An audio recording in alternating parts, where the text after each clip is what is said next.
Denver Broncos defensive lineman Dre'Mont Jones is aiming for an impactful 2022 season. Plus, Mike Purcell returns fully healthy this season. What does it mean for the Broncos defensive line? You get that and a little bit more on today's Wednesday episode, Locked on Broncos.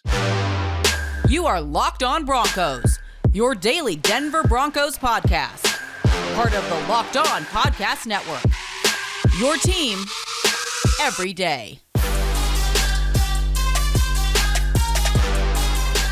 What's up, Broncos country? Welcome back into a brand new episode of Locked on Broncos, your daily Denver Broncos podcast here on the Locked on Podcast Network, your team every day from the South Stands to the end zone. I'm your host, as always, Cody Roark, senior Broncos analyst at Mile High Sports, joined alongside by my co-host, Sayre Bedinger. He's the site expert, predominantlyorange.com. We also cover the Broncos for the Locked on Network and 9 News. Broncos country, once again, thank you so much for making Locked on Broncos your first listen of the day. We're available everywhere you get your podcast. We're also available on YouTube. So make sure you hit that subscribe or that follow button if you have yet to do so already, so you never miss out on a day's worth of Denver Broncos news, content, and coverage from an objective point of view. Sayre, my friend, we got to hear a lot from the Broncos defensive linemen in yesterday's OTA post-practice press conference at the UC Health Training Center. Got to hear from Dre'Mont Jones, who's always, in my opinion, a gold mine of quotes. Not to mention, we heard from Mike Purcell as well, as he continues to make strides and coming into this offseason fully healthy. We're going to break that all down here today for Broncos country. Going to be exciting. You know, Dre'Mont Jones, he's a man of very few words, Cody, but those few words, they all could pretty much, like you said, they could basically be put on t-shirts, the phrases that he's come up with through the years. And I think, you know, what we heard from him at Tuesday's media session was arguably the best quote that he's ever given to the Denver Broncos media. I'm excited to have everybody hear it. I'm excited to talk about this position group as well. Look, this is a unit that's going to be missing its leader from the last few years. Shelby Harris obviously traded to the Seattle Seahawks in the Russell Wilson deal. So what's the fallout of that look like for the Denver Broncos? How are these guys going to come back? Like, we're talking about Mike Purcell today. Is he going to be ready and fully healthy for this season? Because we know a fully healthy Mike Purcell is a vastly different type of element to this defense. And then Dre'Mont Jones in his contract year, how's that all going to shake out? And then these two guys talked about arguably the most underrated addition the Broncos made all offseason, Cody. So I'm excited to talk about these guys. Well, you know, hey, I want to give a major shout out to our good friend, Zach Stevens. He asked the question, Zach Stevens, DNVR, asked Dre'Mont Jones a question about, you know, how difficult is it going against Russell Wilson due to his mobility factor? Dre'Mont, as always, a gold mine of quotes. Here's his response to that. No. Yeah, I can move. What's allowed you to not find that difficult? I'm good at football. That's what I think. That's why. He says for him, none of that really matters how mobile he is. He's just a disciplined football player. He's a very good football player. You know, and like I said, Russell Wilson presents a lot of challenges for many defenses. I love the fact that Dre'Mont always has this downplaying attitude, like, you know, he's mobile, but I'm mobile too there from a sense there. You mentioned it being a big-time contract year here for Dre'Mont Jones. And I think he said something that really stood out to me in this press conference as well, Sayre. One of the things he said, it's not always about getting sats. It's about being productive and disruptive. And I can tell you this, if you turn on the tape of when Dre'Mont Jones is in a game, he is disruptive. He's fighting double teams. Sometimes he's fighting triple teams. And sometimes he's just absolutely manhandling the opposition. Remember in the last game of the regular season, how he manhandled Joe Thuney at the guard position, just completely bulldozed him. That is what I love to see. And I think we're going to see a lot more of that from Dre'Mont this upcoming season.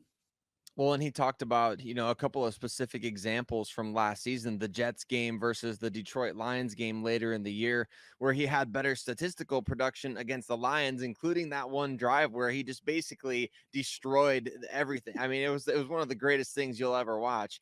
But he talked about he liked his performance better from the Jets game, where his numbers weren't as good, but he felt like he played the run and the pass better.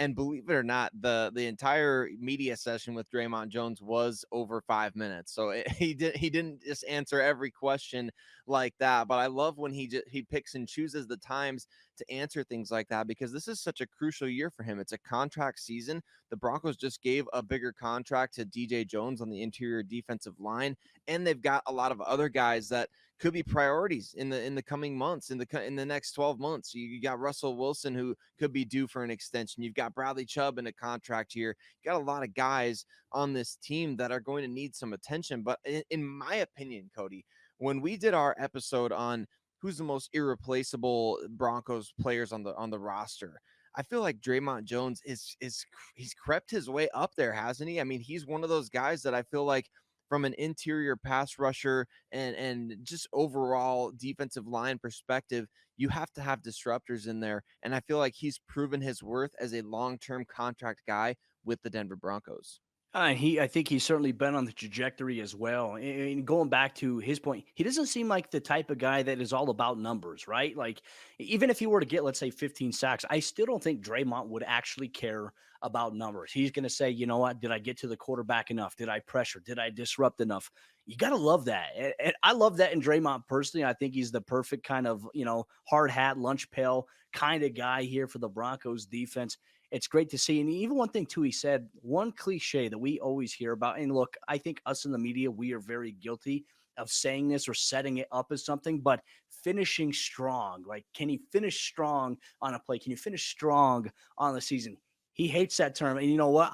I'm here for it. I'm okay with it, man. I tell you what, I'm a big fan of Dre'Mont Jones as a person, as a player. He seems like a really fun guy to be around. But look, he was even brutally honest. He was asked something about Nick Bonito and obviously gave a lot of praise about his abilities, but was asked something along the lines of, do you coach him up? And he's like, I'm gonna be honest with you. It's not like, oh yeah, hey, I'm coaching up Nick Bonito. It's like, I love this about Dre'Mont. He's super focused there and very determined, which I think for him, he's the guy that's not going to say anything. He's the guy that's not going to talk smack. He's just going to kick your ass and drive you back.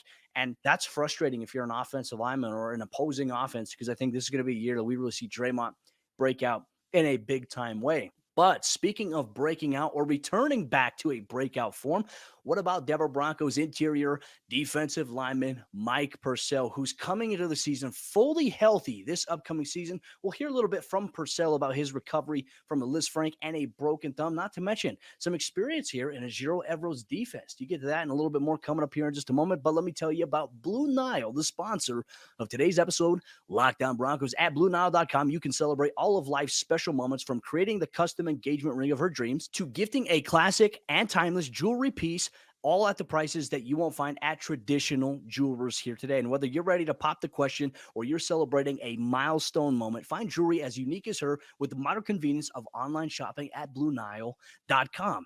Make your moments sparkle with jewelry from BlueNile.com, and Locked On Sports listeners get $50 off of purchases of $500 or more. And this podcast exclusive includes engagement. Use promo code LOCKEDON. Once again, that is code LOCKEDON. Plus, every order is insured, it ships free, and it arrives in discreet packaging right to your doorstep that doesn't give away what's inside. Shop stress-free and find the forever piece.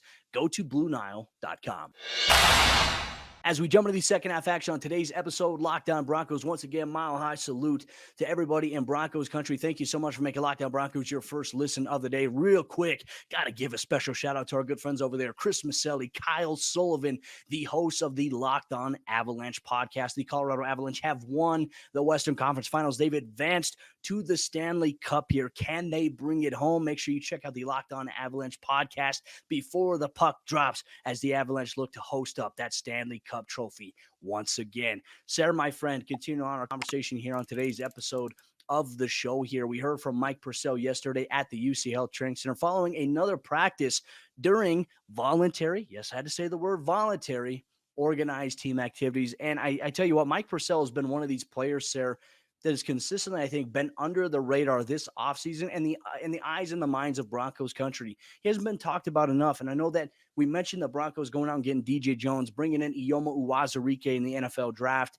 I think a lot of people said, okay, hey, what does this mean for Mike Purcell? We've heard Nathaniel Hackett talk up his praises this offseason from a veteran standpoint and what he's been able to do. And I tell you what, Sayre, for a guy that dealt with these injuries last season, coming off the Lisfranc injury, which is an absolutely brutal injury. If you ever sustain it, he had to have surgery. He had to have hardware put in. Then he had to have the hardware taken out during the training camp preseason portion, and he was expected to be ready for the regular season. Then he broke his thumb and had to play with the cast. For a guy in his position, we talk about anchoring a lot.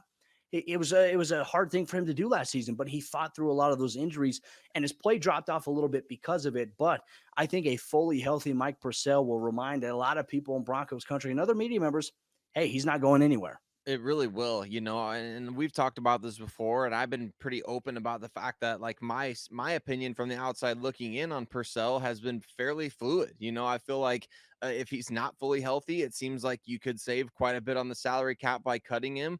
You could potentially trade him, but I think the best case scenario for everybody involved is that you get the healthiest version of Mike Purcell possible, because we saw back in 2019 he had 8 tackles for loss, Cody, and he was very disruptive, not just as a run defender, but also a much better pass rusher that year as well. So he can affect the game in a variety of different ways when he's fully healthy. It's just a bummer. The long and winding road that he took to get to be a starter full time in the NFL being derailed by injuries. It's just been a bummer from the outside looking in, just to see and to perceive. But man, going forward, he has a real opportunity, and he does have some advocates on this coaching staff. And he talked about that after OTAs on Tuesday, his experience with new defensive coordinator Ejiro Evero. Yeah, I was actually with E in San Fran under Vic my first 2 years. And then I even had the benefit of being with him in L.A. After I was in San Fran. So it's a very similar defense to me. A lot of terminology, things like that. A lot of the way we play with certain blocks, things like that. It's very similar for me. And it's kind of an easy transition. Terminology may be different, but there's a lot of similarities. I think it bodes well that he is coming into a system that he has familiarity with. Obviously, he mentioned some of the things we've heard from Broncos players as well, like Justin Simmons, guys who played in this defense the last couple of years, or the Vic Fangio style of defense.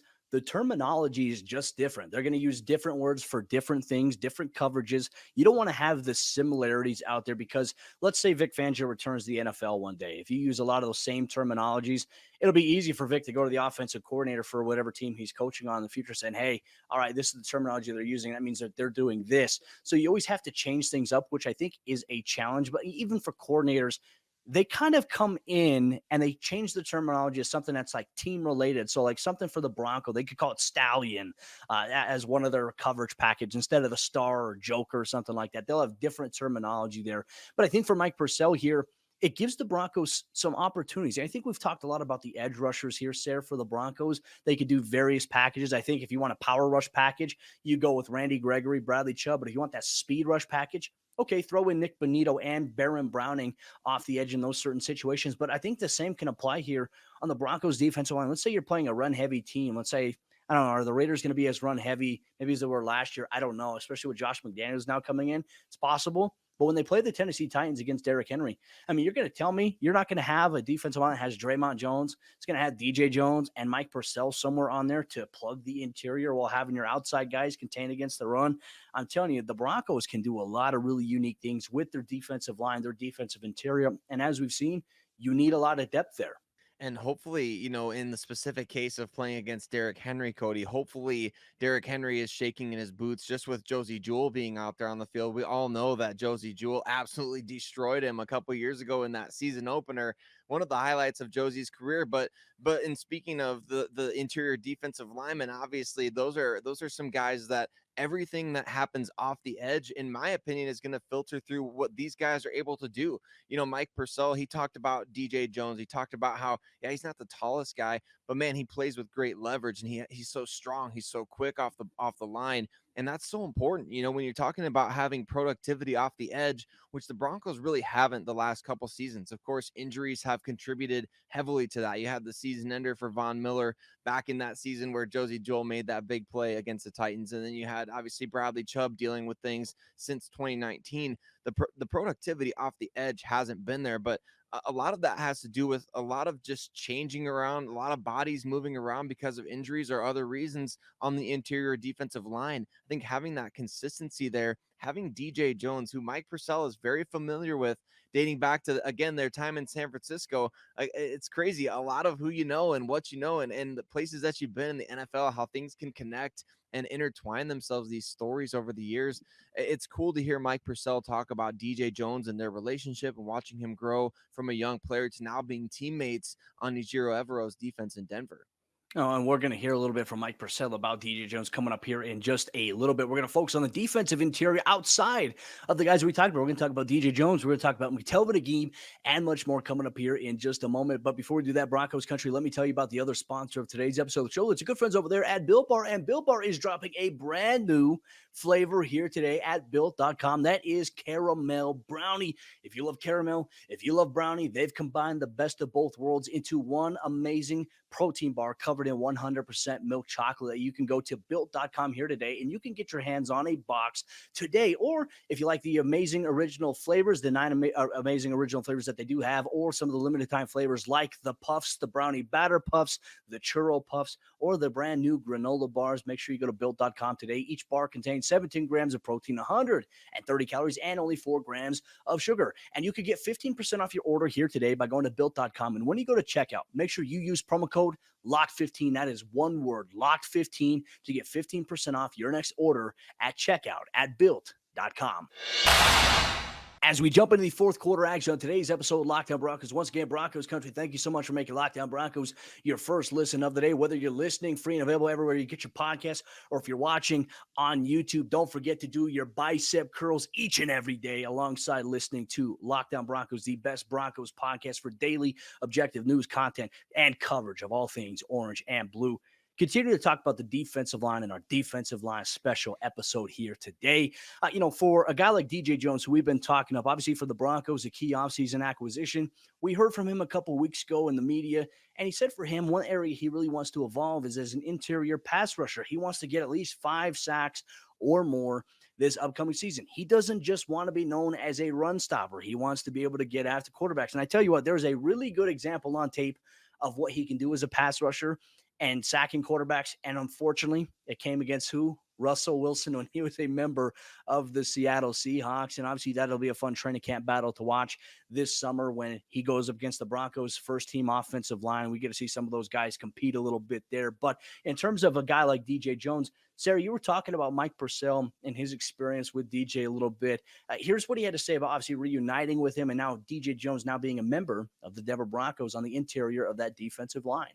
No, he's an explosive player. I've had the benefit of watching him since he's come in the league. Obviously, I was in San Fran before he got there.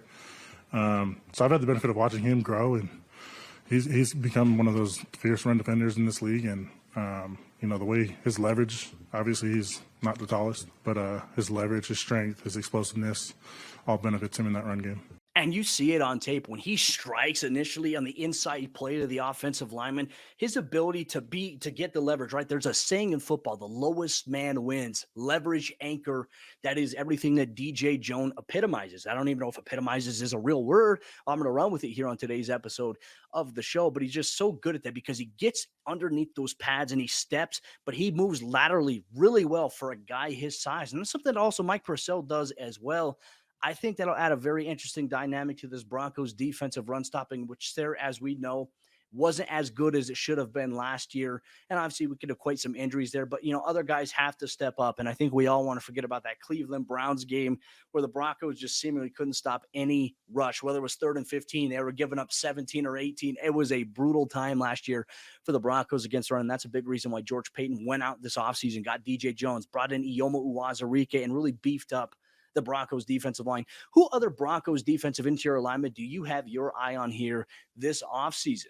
I think that really it's the depth pieces on this defensive line. McTelvin is definitely a player that I think everybody's going to be fascinated to see what can he do in year 3, if anything, because he's really gotten kind of the DeMarcus Walker treatment in a lot of ways, hasn't he? I mean, he just hasn't been able to get out there on the field, despite the fact that whenever he is on the field, he seems to be rather productive. So it's an odd deal to watch, but I think we're going to see a ton of rotation. I'm excited to see how Matt Henningsen and Marquise Spencer do, Cody. I wonder how Jonathan Harris is going to do with this new coaching staff. Obviously, he was one that the previous staff clearly liked quite a bit, even though he was with Chicago for a season, I believe, but it wasn't with Vic Fangio, so it wasn't like a Chicago Bears connection. So it'll be fascinating to see how he translates with this new group. But there's just a lot of depth pieces on this defensive line. And I love looking at it in terms of just the Broncos have so many different weapons, so many different guys that they can utilize who are explosive off the ball, who can help create opportunities for the guys around them. Just jumping back to something Dre'Mont Jones said when we were talking about him in segment 1, it's not necessarily about statistics. It's not necessarily about productivity in that way. It's about being productive without making the statistical type of impact. And I think we're going to see a lot of that from some of these Denver Broncos defensive linemen, starting with some of these depth pieces. And I love that we got to hear a little bit about how Marcus Dixon, the new defensive line coach, is really relating to the players as a former player, somebody who's done it at a high level in the past, and somebody who was obviously coaching up with Aaron Donald last season. He's obviously experienced the best of the best, and he brings that wealth of experience to the Denver Broncos. And so I think that's exciting to hear all of these different factors working together. Obviously, we've touched on before Bill Kolar, the previous defensive line coach, now in an advisory role. Just so many different voices, so many different pieces that could really help a unit that has a great mix of veterans and youth alike. I'm really liking the makeup of this overall D-line unit, even though it's not necessarily star-studded, I suppose you could say. I don't know that many generic NFL fans, Cody, could really name. I don't even know if they could name 2 Broncos defensive linemen at this point. They have so many guys there. Even another guy, too, Deshaun Williams, kind of under the radar, return to the Broncos this season. But you know what, Sayre? I think what is going to be important for us to continue to monitor, mandatory minicamp begins next week. We know Melvin Gordon will be back there. He did mention that he's going to be back for mandatory minicamp, which is good because it is mandatory, and sometimes there's fines associated with not showing up for mandatory minicamp. It'll be great to see Melvin back on the field with Javonte Williams and a brand new Denver Broncos offense that has everybody excited. But for the defensive line, as we're talking about them, it'll eventually go from a 90-man roster to the team having to make a cut to 53. Who will be the best defensive lineman that will make the active roster this upcoming season? It's a good problem to have because I think there's a lot of guys, as you mentioned too, Sayre, that can contribute, and we'll see how it all pans out. But Broncos country, let us know what you thought about today's episode. Lockdown Broncos on Twitter at Cody Roark NFL, at Lockdown Broncos, at Sayre Bedinger, and also on YouTube. Drop your comments down below. We love interacting with all of you in Broncos country. Don't forget, we have an episode dropping for you every single day here on YouTube, here on your favorite podcasting providers. We have you covered. So don't forget every single day to eat your protein, drink your water, and listen to the Lockdown Broncos podcast. Well, Sayre Bedinger and myself, we'll be back tomorrow for a brand new episode of the show.